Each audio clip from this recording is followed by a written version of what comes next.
बांग्लादेश में बार बार बंगाल में बार बार बांग्लादेश वाली तस्वीर क्यों दिखाई जाती है? एक तरफ ईडी को लेकर दीदी का टकराव जारी है, मामला सुप्रीम कोर्ट तक पहुंच गया है। ईडी ने ममता बनर्जी के खिलाफ ये याचिका दाखिल की है और सुप्रीम कोर्ट में ईडी ने कहा है कि बार बार अगर ऐसी दखलंदाजी दी जाएगी तो कार्रवाई करना बड़ा मुश्किल है, इसलिए कोई निर्देश सुप्रीम कोर्ट की तरफ से दे दिए जाएं।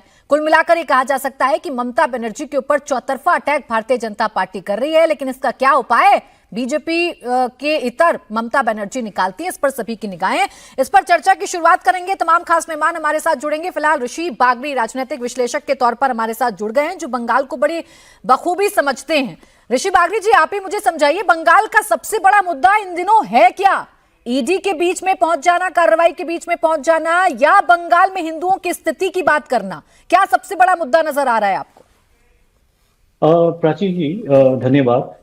देखिए, सबसे बड़ी बात है तो मुझे आज तक नहीं समझ में आया कि कौन सी चीफ मिनिस्टर ईडी के पास ईडी के काम में दखल अंदाजी देती है। मुझे तो ये, क्योंकि ईडी इज बेसिकली, उनको ये भी पता नहीं है कि वो बार बार अमित शाह जी को टारगेट कर रहे हैं। उनको ये भी पता नहीं कि ED is not a arm of ये आपके होम मिनिस्ट्री की आर्म ही नहीं है, वो बेसिकली फाइनेंस मिनिस्ट्री की आर्म है। और वो फाइनेंस रिलेटेड जो प्रॉब्लम्स होती है उसको देखती है और वो उसको इन्फोर्स करती है। तो दैट इज वन, ये एक पॉइंट रहा।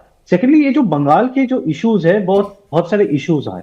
एक तो क्या है, डेमोग्राफी चेंज हो रही है, इसको ये डिनाई नहीं कर सकते हैं। आपका जो ये टॉपिक है, बांग्लादेश क्यों बन रहा है वेस्ट बंगाल, तो डेमोग्राफी काफी चेंज हो रही है। जो पहले जो 1951 में जब हुआ था बंटवारा, उस समय 20% की डेमोग्राफी हुआ करती थी माइनॉरिटीज की।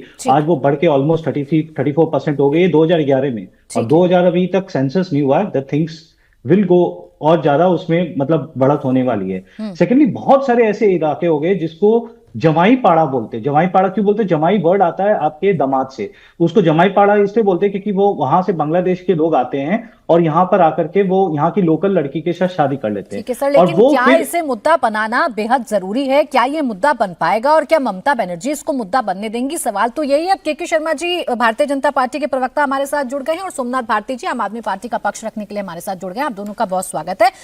के शर्मा जी, क्या बंगाल का चुनाव जीतने के लिए बार बार बांग्लादेश वाला डर दिखाना जरूरी है आप लोगों के लिए?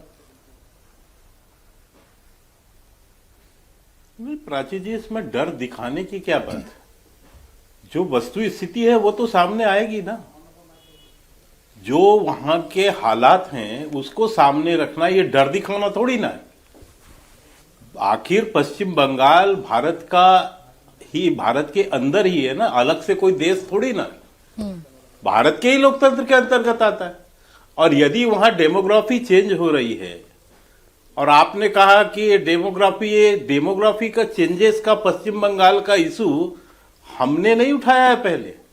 आपको ध्यान होगा 2005 में ममता बनर्जी इसी संसद की लोकसभा में, जब सोमनाथ चटर्जी जी स्पीकर होते थे, ये ममता बनर्जी एक फाइल लेकर और पश्चिम बंगाल में अवैध बांग्लादेशी घुसपैठ के मुद्दे पर प्रश्न उठा रही थी। और जब सोमनाथ दादा ने उसे रोका तो वो फाइल फेंक कर और सदन छोड़ के चली गई कि आप इस पर हमें बोलने नहीं दे रहे। ये मसला ममता बनर्जी ने अपने 2005 में उठाया है। आज वो इससे कैसे डिनाई कर सकती है?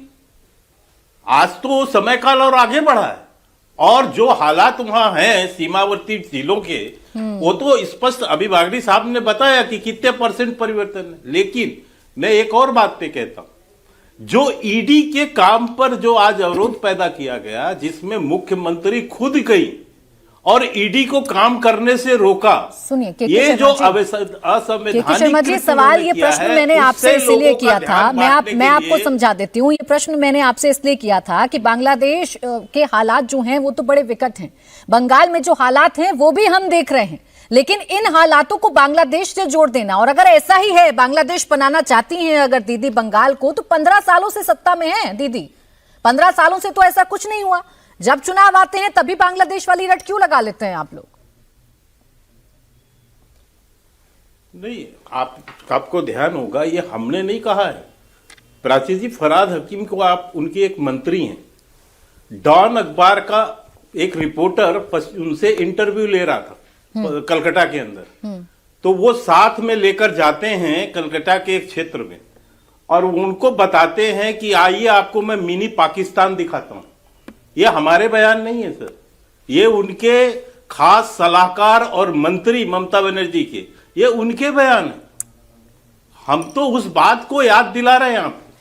आप तो याद दिला रहे हैं ना, लेकिन बंगाल की जनता इससे अगर कनेक्ट करती होती तो 15 साल से दीदी सत्ता में नहीं होती ना।